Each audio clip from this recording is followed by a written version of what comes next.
Vamos falar sobre assimetria facial.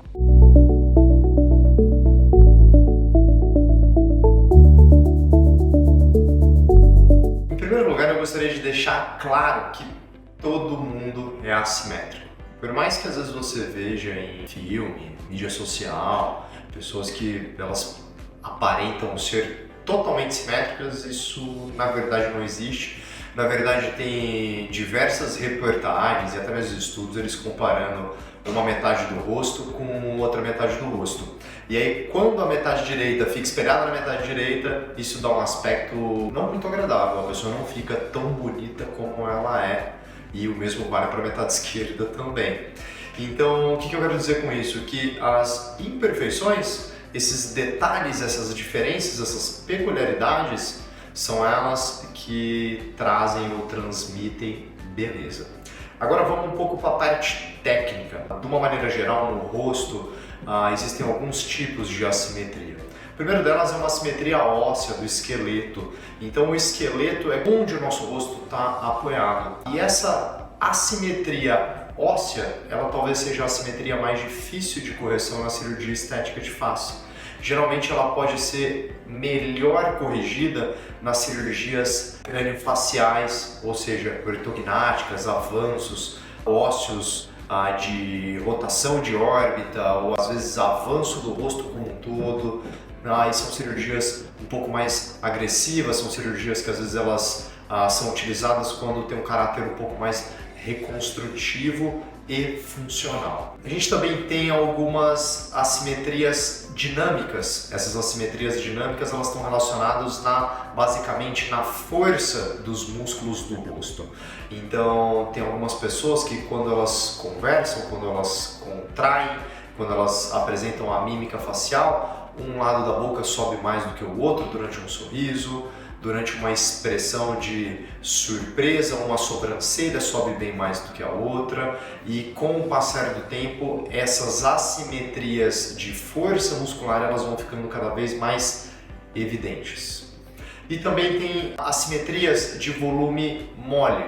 Então tem pessoas que às vezes têm uma bochecha mais gordinha do que a outra, tem pessoas que às vezes têm um olho menor do que o outro, o volume realmente do globo ocular. Tem pessoas que às vezes têm uma assimetria por alguma sequela, por exemplo, após um trauma ósseo ou um trauma que gerou uma certa cicatriz no rosto.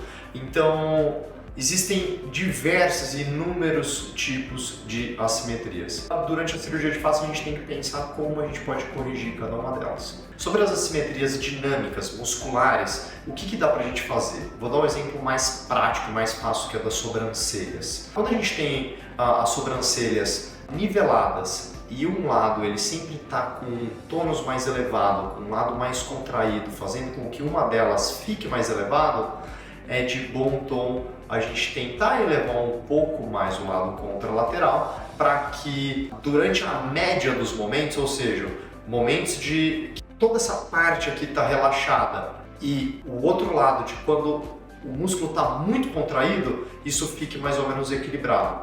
Então, hora uma vai estar mais elevada, hora outra vai estar mais elevada, mas com uma diferença mais discreta entre a comparação de uma sobrancelha com a outra. Sobre os volumes moles, então tem uma bochecha mais gordinha do que a outra, como que a gente pode corrigir isso? A gente pode corrigir com a remoção de volume mole, ou seja, uma microlipoaspiração dessa bochecha e compensar com uma lipoenxertia, que é o acréscimo de gordura na outra bochecha que falta um pouco de volume. Outra estratégia que dá para a gente usar é às vezes alguns implantes faciais. Então, geralmente no queixo, eu tenho um queixo que ele roda mais para um lado, dá para a gente colocar um implante direcionado um pouco para o outro lado para ter equilíbrio dessa assimetria. De uma maneira geral, cada caso é um caso e a gente tem diversas estratégias para poder equilibrar essas assimetrias. Mas o mais importante é a gente ter ciência de que essas assimetrias, elas para sempre irão continuar lá. E qual é o problema disso? Nenhum.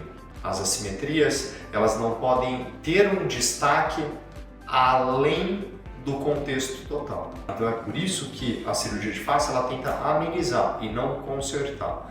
E é isso que a gente tenta fazer através de todos esses artifícios, seja uma suspensão cirúrgica, seja um equilíbrio de volume, ou seja, até mesmo o acréscimo de algum material de prótese que possa compensar de uma forma ainda mais evidente.